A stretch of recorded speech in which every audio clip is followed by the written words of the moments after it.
thanks everybody for coming to the final podium of the final Vulner conference. Thank you so much everybody who's here for coming, everybody who's watching this on video at some point in the near future for coming.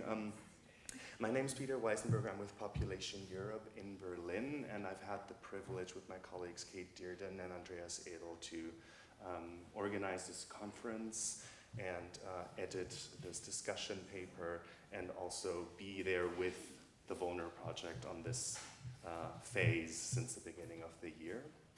And I'm very excited, Anna Trenda Filidu, that we are talking about changing things at the end of this. We've been describing problems, which is important, and now we're talking about changing things, which I think is equally important, especially since I'm sure you've seen facts are being created around us as we are sitting here. So there's a new asylum deal that was made by the interior ministers of the EU member states yesterday, or at least a necessary majority of those, which is an agreement to, in a way, streamline asylum management, migration management. We've spoken about this, Luke, that we're using these terms in air quotes, streamlining, management, but in a way, words are words if you use air quotes or not. Unfortunately, they're there. So this agreement, I'm sure you know, but just to repeat it, introduces a mandatory border procedures, quote, with the purpose to quickly assess at the EU's external borders whether applications are unfounded or inadmissible. Persons subject to the asylum border procedure are not authorized to enter the member state's territory. So this is according to the website of the Concilium. The plans must still be negotiated with Parliament. Our keynote speaker, Saskia Brigmont, yesterday called these plans securitization of migration and said they could be detrimental to EU values. But what is also true and what we have seen is that legal text in the EU calls more and more for the special needs of migrants, for the protection of migrants, which is what the Vulner project was all about. How were these protection measures implemented? How do they reflect the reality of the people who they are designed for? And what is to be done to make them work better?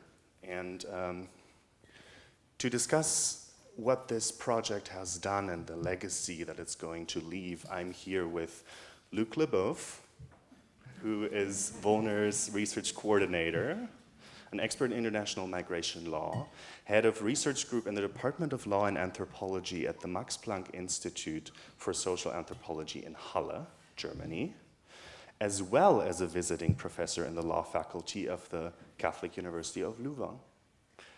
And from Venice, we're joined by Sabrina Marchetti, who's a professor of sociology at the University Ca' Foscari in Venice, and an expert on migrant care work, including the history of care migration to Europe. And from Beirut, in the middle, we're joined by Cathrine Brun, who's a professor in human geography at the Center for Lebanese Studies, and she investigates humanitarian aid and displacement issues. From Oslo, Hilde Lidén, a research professor at the Norwegian Institute for Social Research, and she focuses her studies on children and other underage minors. We've seen you this morning in the early session speaking about minors who disappear. From Ottawa, next to me, Delphine Nakache, who's a professor of law at the University of Ottawa, more specifically on immigration, citizenship, and refugee law. And we are joined by Geert Knockaert, who traveled here from Malta yesterday, I believe, where he is head of the Unit for Asylum and Reception Cooperation and Guidance at the European Union Agency for Asylum.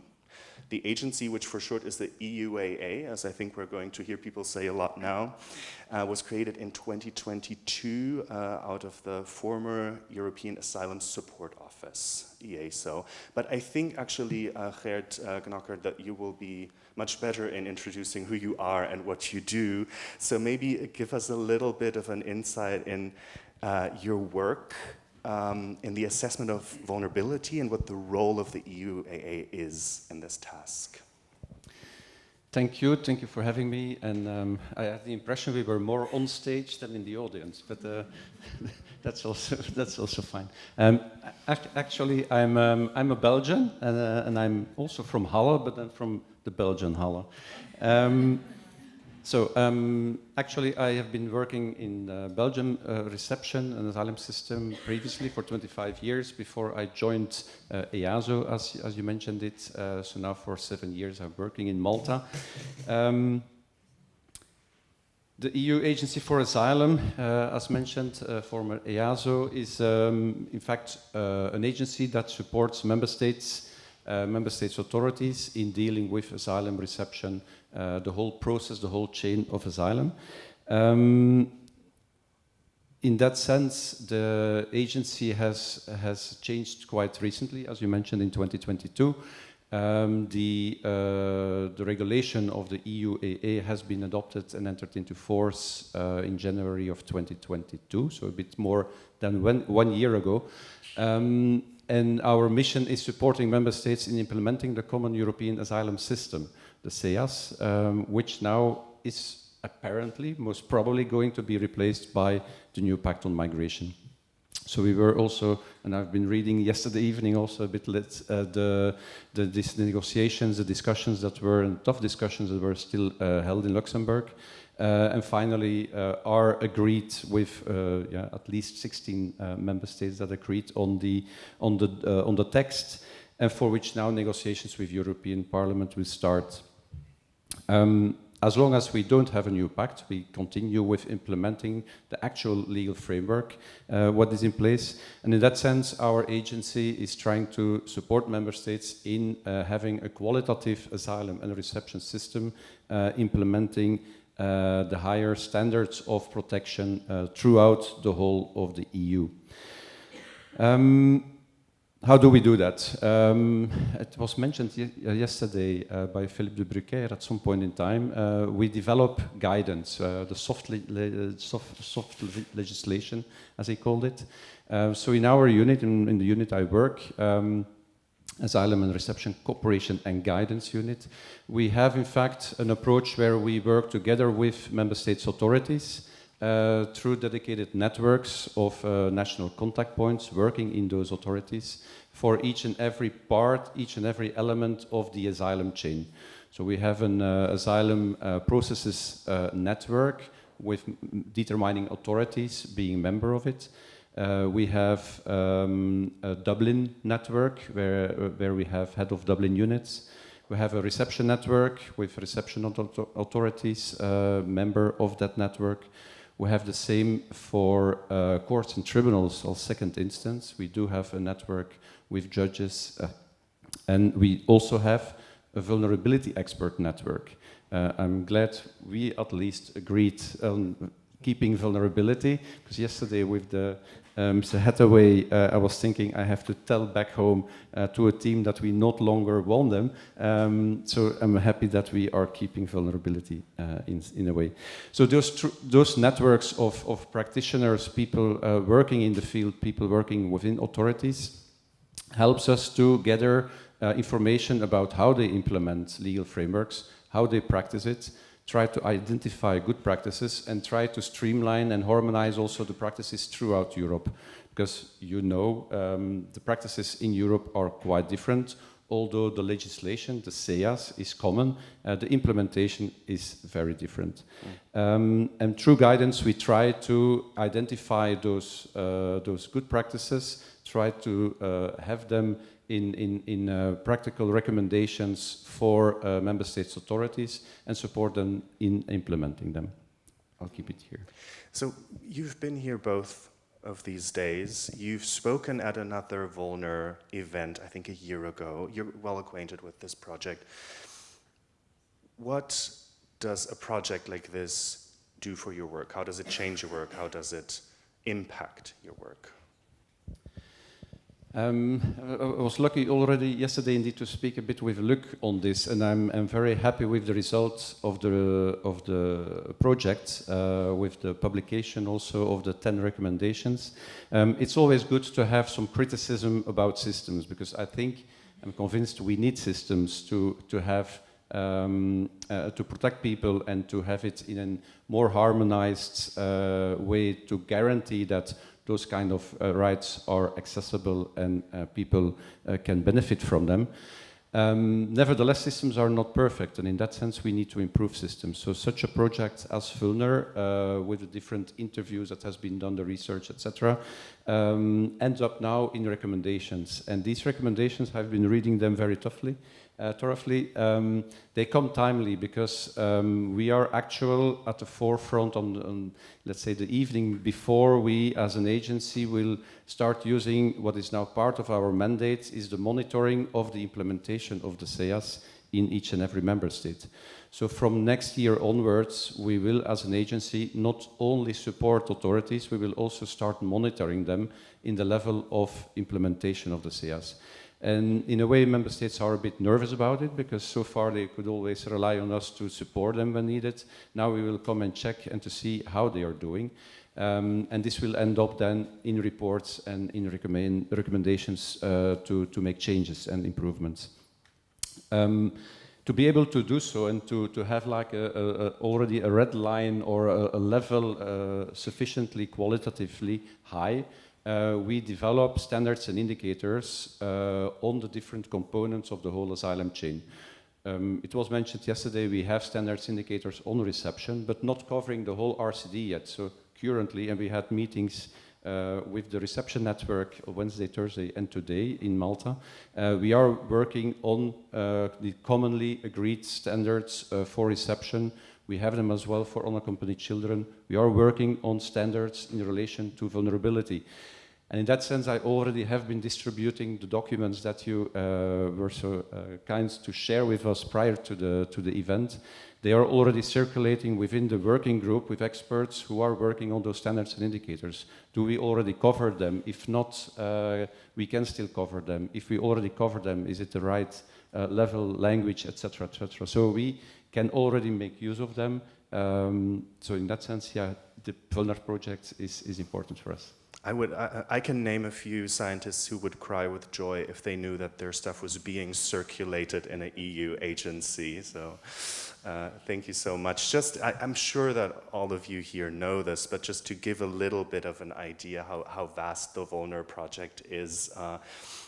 Vulner research includes not only the perspectives of the people who are affected by policy and law, but also people who work with policy and law every day. So Vulner researchers interviewed 657 migrants. Additionally, 216 interviews were conducted with state actors, aid workers, protection officers, social workers, judges, and so on. And I wasn't there, but I can guarantee you that these interviews were not 5 minutes over Zoom, but these were in-depth ethnographic interviews. Sabrina, Marchetti, maybe you can explain to us a little bit how this ethnographic perspective changes there's also how this ethnographic, thank you, Geert, this ethnographic perspective changes a research project. And you don't have to press anything, you can just start talking. Okay, fantastic. Thank you so much. Thanks for this question. And of course, I think the people that were with us for 2 days realized how that was important. I mean, everything that has been said during these 2 days would have been said at all, or not in the same way if we didn't have this ethnographic part, which thank you so much for emphasizing, as it had a very large part in the first year on interviewing people who are basically behind what Professor Hathaway was quoting, these sentences from court decisions, all the troubles, these legal actors, in some cases judges, share with us their troubles in formulating those decisions, how language was not enough for them to convey what they wanted to say, their assessment, etc. So this ethnography may seem a bit divided between the migrants' perspective and the legal actors' perspective, but actually we had this third actor, which are practitioners, so people working on a daily basis with migrants and at the same time working with other legal players, and they have been a very important part of our research. I mean, I think that you might have seen how much we quote practitioners, social workers, etc. in our work, because they were really very important. I think that in the presentation from Canada this morning, some of the quotes were very powerful in illustrating the key role in our understanding. So, yes, I think that we managed to do what Professor Faublet was saying yesterday in the opening lecture. No? So really to show us the legal frameworks are embedded in people's experiences. It's their experience that gives them meaning. They would not have the same meaning if we didn't try to see how much the way in which they are embedded in their own perception. So the question of how legal frameworks are perceived, experienced, the impact in reality, but also in the mindset, in the imagination of people. We could have another part of the research that would be other type of actors, other players, how they perceive what is happening, no? The media, the average people, how they perceive this legal framework and how they affect their reality. So, yeah, that was a very important, it is our research, the ethnography, I think. Well, one more question. The mid-level, the judges, the social workers, why was it so important to include them? Yeah, for what I've said, they are probably the people translating between these two words. They do this big translation work, and they're also the people with whom, for us, it's easier to speak with. In some ways, they were also very approachable person. No, I would say to get to migrants was extremely difficult, especially in some of the countries. Also because of COVID, was not an easy time to do this type of research. Actually, we were pretty panicking at one point. Judges and other legal experts might be very approachable people, very busy, and practitioners, it's not that they are not busy, but it's the people with whom you can have a more direct contact. They are also probably also attending our circles, and is our somehow community in a sense. It's the community in which we also ourselves experience as scholars. You know?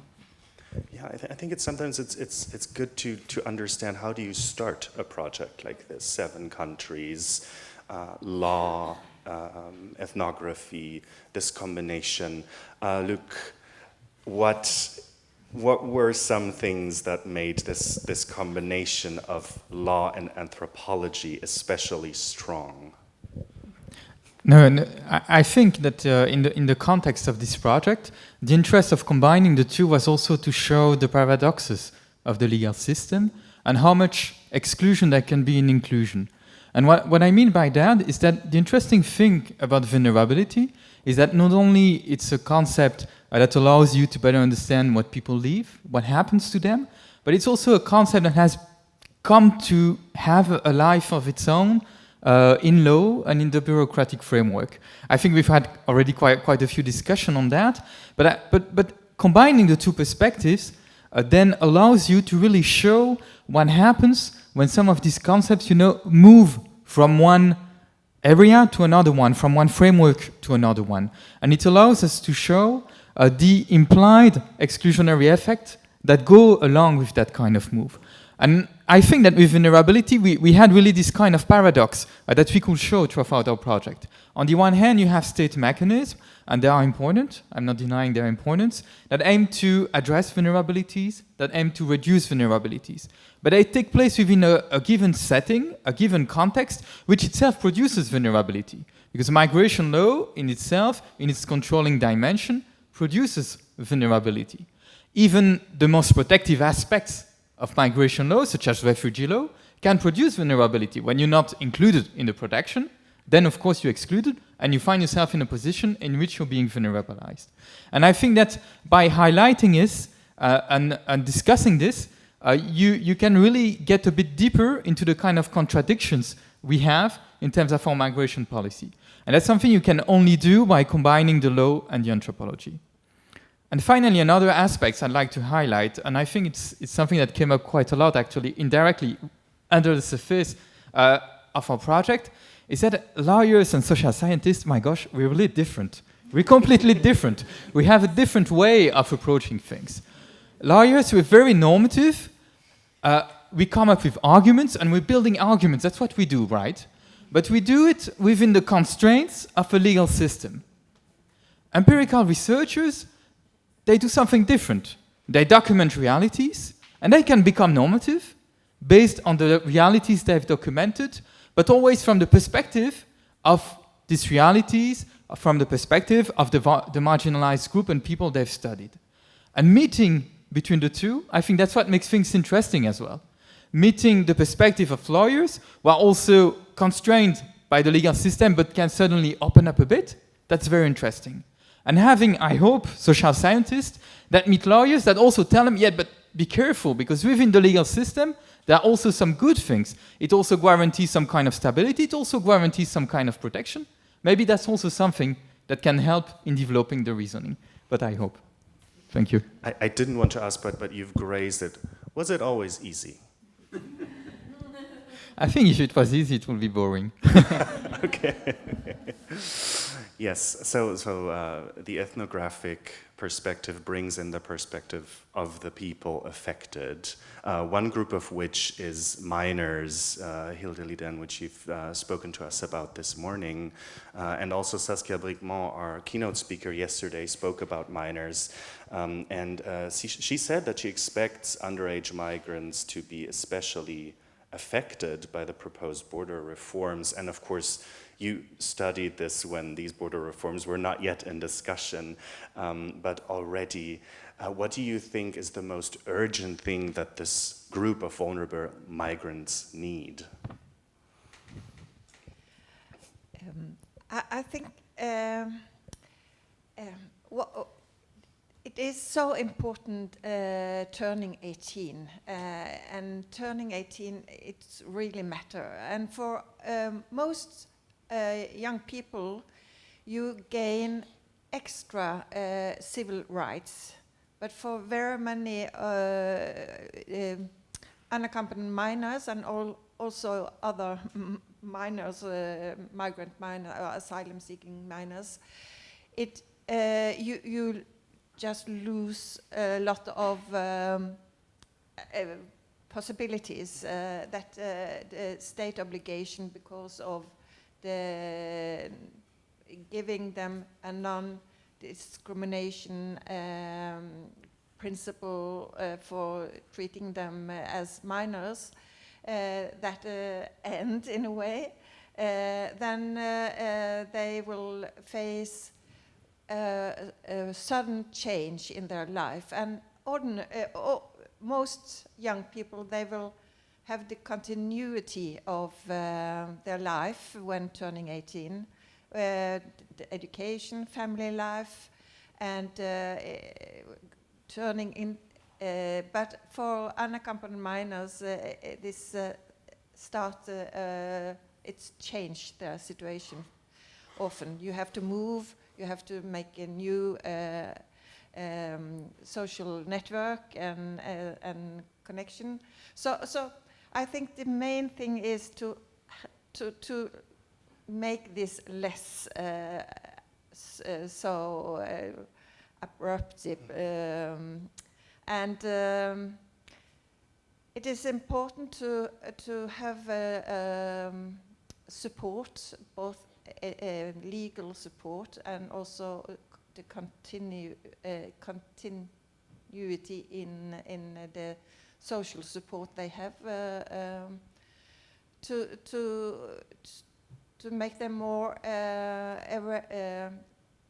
aware of their possibility to have an agency and to take the responsibility they are expected to take, and also the continuity to have the education and have aftercare possibilities, and also for those with no permit to stay when or it's ending when they turn 18, to have alternatives to make this transition more smooth. So to ease this shock of turning 18, this legally induced shock of turning 18. And I think it was maybe Ilse Delphine this morning who said, someone who cares, just someone who's there, Someone. who cares, who takes care, that I will remember. Sabrina spoke about how difficult it was to reach some of these people for research. I imagine with children it's even more so. Was it very difficult to get minors to engage in these interviews for your research? Yes and no, I think.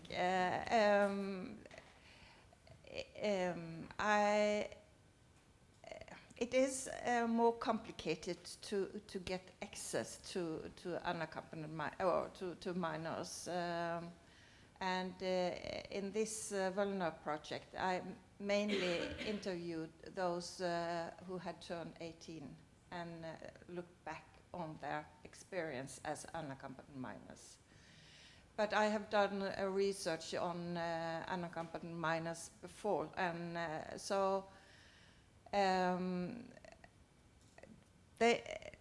some are really eager to tell their story. And I think that is, and it's not that different from other informants. But I've been interviewing children for quite a long time, and you have to have some way of doing it, making it very concrete. And yeah, so you have your way of starting the interview, but yeah, I think that yeah. So Establish yes and no. trust, maybe. Establish trust. Yes, trust maybe. is Yes. important, and you have to make some connections, and yeah. But I can maybe mention one interview I did in a reception center, and using photo voice, and that is they took pictures, and then they told about why they took these pictures, and it was the starting point of a conversation. And I got it was the Sunday evening, and I should start the interviews this evening. And the first one, the staff person, she told that he is being deported next morning. So then I didn't get a possibility to do anything than start the interview. And the first thing he said was, I need to tell my story. You must remember it is so difficult for me to be a young person and not knowing what will happen with me. And I knew he was being deported next day, and how to it was the tough interview. But he had a lot of things he wanted to tell me, and that was write this in your report. This is important that you know. And yeah. I mean, yes, if we're talking about impact, so that feels very impactful to me. Thank you so much. We've heard about so many groups in these past 2 days, minors. We've heard about people stuck waiting. We've heard about, I think, women who go find something to do while they're waiting, men who don't. Where we've talked about people who disappear. We've talked about intersectionality just now, where everything suddenly starts to overlap. And then Anna, I think, came and made it a galaxy of things Geert,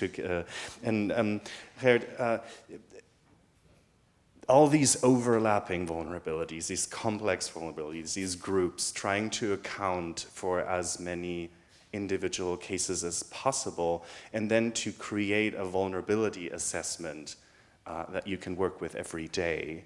How do you approach this seeming paradox, this challenge? Not an easy question, and less to do so on a daily basis. What we try to do, and that's why we have also a vulnerability team working with these vulnerability expert networks composed by, and that's a bit atypical in our setting. We have member states experts working in determining authorities or in reception, specialized in vulnerable categories who are part of that network, but also civil society organizations. So we do have several civil society organizations who are a member of the network. And what we try to do is to bring in all the expertise, the good practices, the different point of views into methodologies on how to tackle the different needs that are expressed, how to identify them, how to address them, how eventually to refer people. In that sense, we have developed, and those are publicly available, you can find them on the website. So we have the IPSN tool as a tool where we are using, it's an identification of persons with special needs tool that we use for training purposes, for awareness raising of border guards, for people working in the field. It's linked to a huge database, linked to legislation, etc. So as a first step, in fact, to eventually identify people with special needs. Then one thing is to identify needs, but then you need to go the extra mile, and you need to do the assessment of what those needs are to be able to address them correctly. We have been using different, let's say, collecting different methodologies used in European countries on individual assessment techniques, and we came up with this working group to a methodology which is a special needs and vulnerability assessment tool, which is now electronically available also on the website, so far only in English, and we are translating it in different EU languages. So far only Lithuanian has been done because it was an expression of need for Lithuanian context. And now we are as well working on a referral mechanism where we would like to develop, in fact, a database with all kind of service providers that are in one or another field of special needs, able to address those needs so that people working in the field have a possibility, after making an assessment, to refer them to the right service providers, if possible. So methodology is a way of trying to address those needs in a systematic way, but because otherwise it's very much depending on an individual and how much are you trained, are you willing to run that extra mile, are you sensitive for those kind of indicators, etc. So by developing this methodology and offering them to all member states, we hope and we try to get, let's say, much more a systematic approach throughout Europe, regardless which country or which authority is dealing with it. Maybe to finalize on that, we are also working on a kind of we have developed it now, it's kind of a template, an easy two-pager. What we would like to install and test now, we will start testing it in Italy, in Romania, as a kind of pre-identification, because when you have disembarkation, when you have boat arrivals with 300, 400, 500 people, and you need to do a quick scan and a quick identification to identify who are eventually vulnerable people or people that need immediately attention. We would also like to have this done in a systematic way instead of having somewhere people doing it and other border guards not doing it. So this is trying to not to substitute the needs assessment that needs to be done, but upon arrival to be able to address immediately needs that are there. A standardized questionnaire, so to speak? Or what does it look like? Yes, it's yes, indeed. Okay. Is there more room in vulnerability assessment for expertise from geography, ethnography, social sciences, or does this all make it too complicated? That's a difficult question. What we would like to do now in the testing phase is to have it tested in different countries, in different locations where also the realities are quite different. When you test it in Crotone or in Lampedusa, it's a different context than when you do it at the border between Ukraine and Romania, for instance. So in that sense, we try to have like a more let's say, a wider experience to be able to test it, to adjust it. And what we do in the next step is then we link it again to the network, the Vulnerability Expert Network, to comment on it, to have their input in the methodology, as well as from Commission, UNHCR, and the other GHA agencies. So in that sense, we try to capture as much as possible an input which can still work in the field. And in that sense, we still need to be aware of what's the purpose of the tool. And one tool at the very start doesn't need to cover everything. So it's just to do it in a balanced way. Thank you. So to start looking a little bit into the future, but also remember what we've learned during the Vulner project. And I'm sure we're all eager to see the sunlight and go out. We have two researchers with us who are actually looking at Europe from outside of Europe. So I just wanted to do a quick perspective shift. Cathrine, Brun, you work in Beirut. You're looking from Lebanon on the European discussion about migration. The situation of refugees in Lebanon is very dire. What does the European debate about migration feel like to you from your perspective in Lebanon? Oh, there's been, yes. Thank you. Yeah, I'd like to speak about it as a little bit within what we experienced in the Vulner project, I think. And I think I also speak a little bit on behalf of Sophie, who's worked on Uganda, even though we didn't discuss exactly this. Yes, you're right. I mean, I think seen from Lebanon, also Uganda, where I've also done a bit of work, the proportions are so different. So sometimes it feels a bit like an out-of-the-body experience when we're sitting in the Vulner meetings and we're talking mainly about the situation in Europe. But I think what's important is that we are all in the project also inward-looking, and we are struggling with the realities in which we are working. And to some extent, those realities might be different, but on the other hand, I feel that the Vulner project also has shown how interlinked we are. You know, how there are so many commonalities, and when you look through the seven country reports, I think we share so many commonalities in both the way that the system is sort of deals with refugees, but also how refugees experience these systems.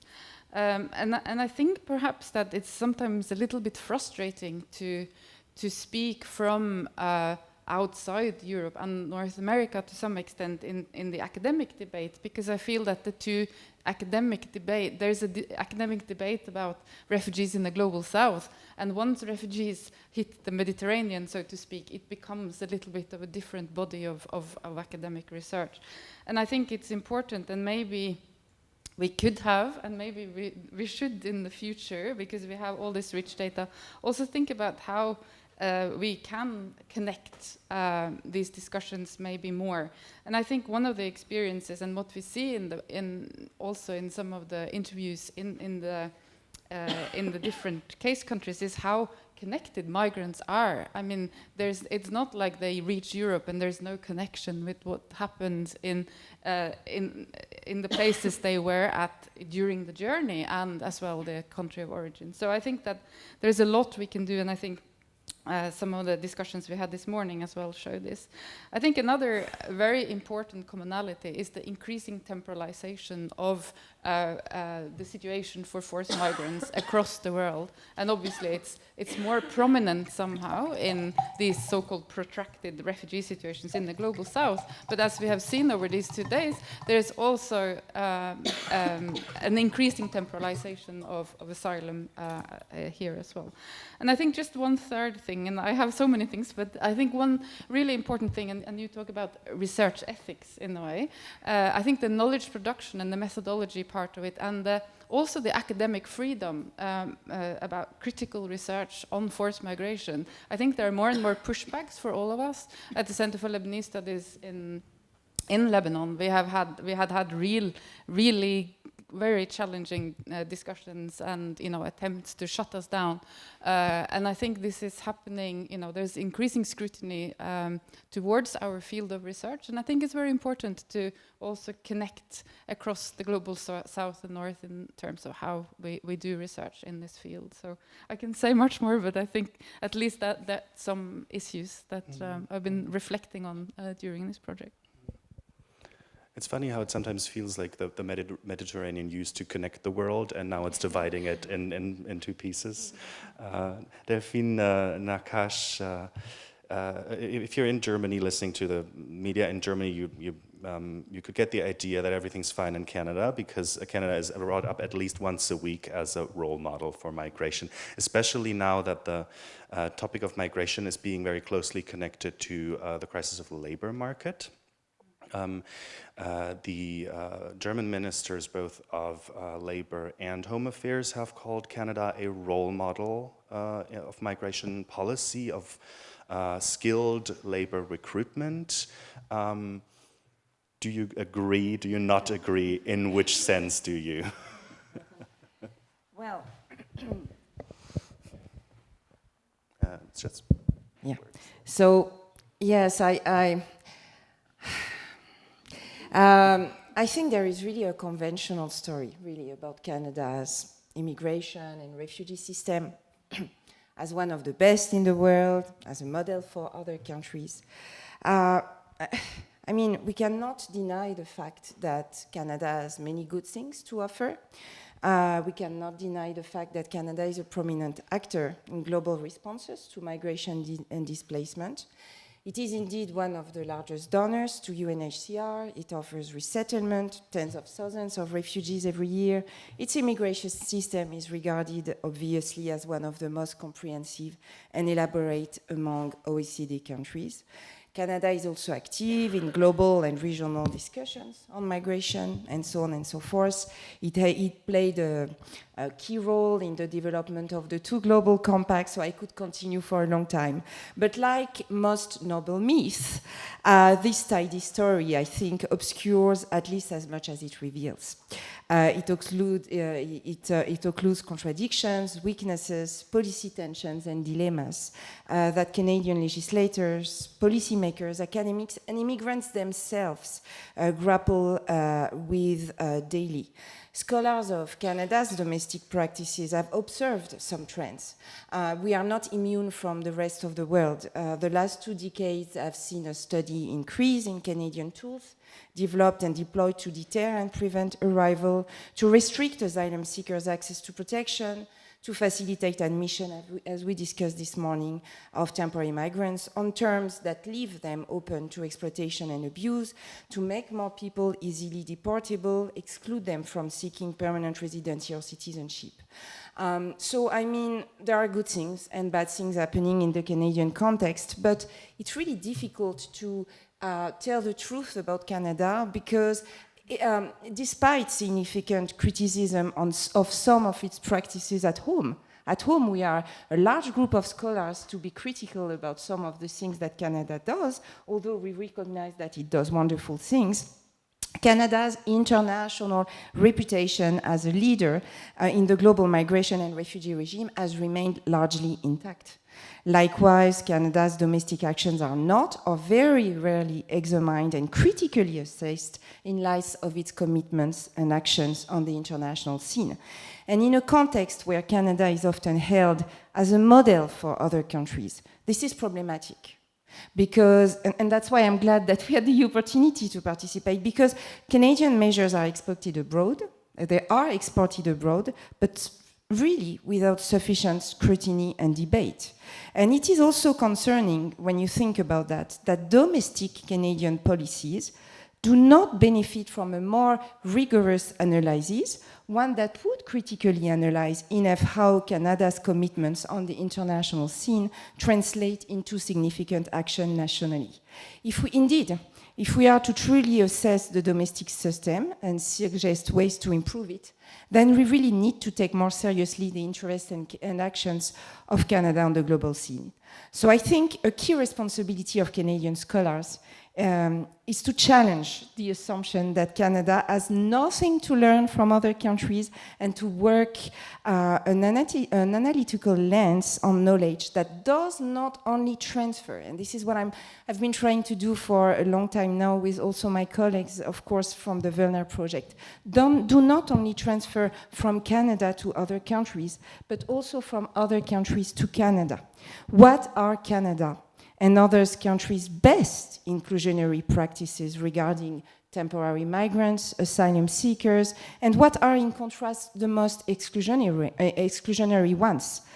What works, what doesn't work on the ground, despite well-intentioned, sometimes, policies regarding migrants and asylum seekers' rights and protections. Why?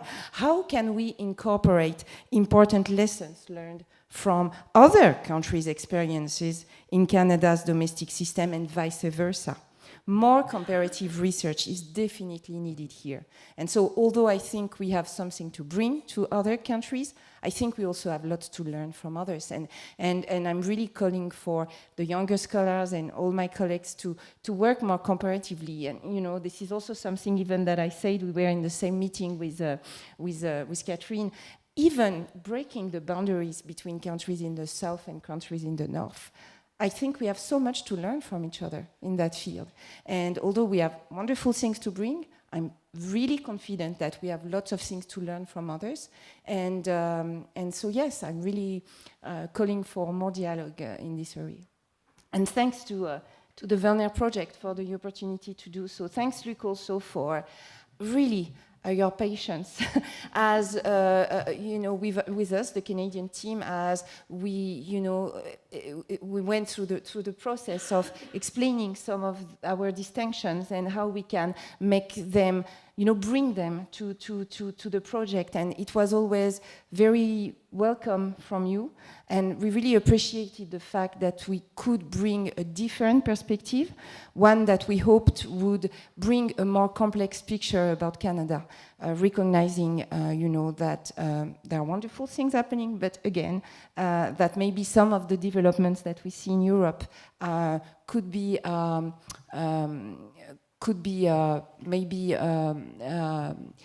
monitored with a more critical lens regarding Canada's actions in the field.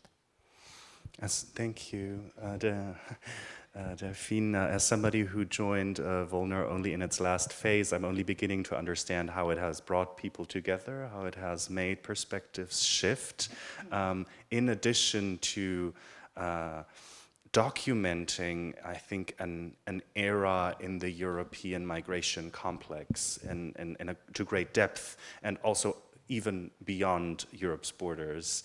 And I'm hoping that the Vulner project will, the impact of the Vulner project will continue to be palpable, that the publications will be circulated. And I thank you all so much for giving us all a little bit of an insight into how you approach this incredible project. I thank all of you who were here yesterday for your interest, and I hope that you will remember your 3 things, or your 7 things, or your 70 things, depending on what kind of a person you are and how many things you remember from things, and that you will tell people about it. And maybe we can have a little bit of a chat outside as we're leaving. And then I can only wish you a nice evening and a great weekend.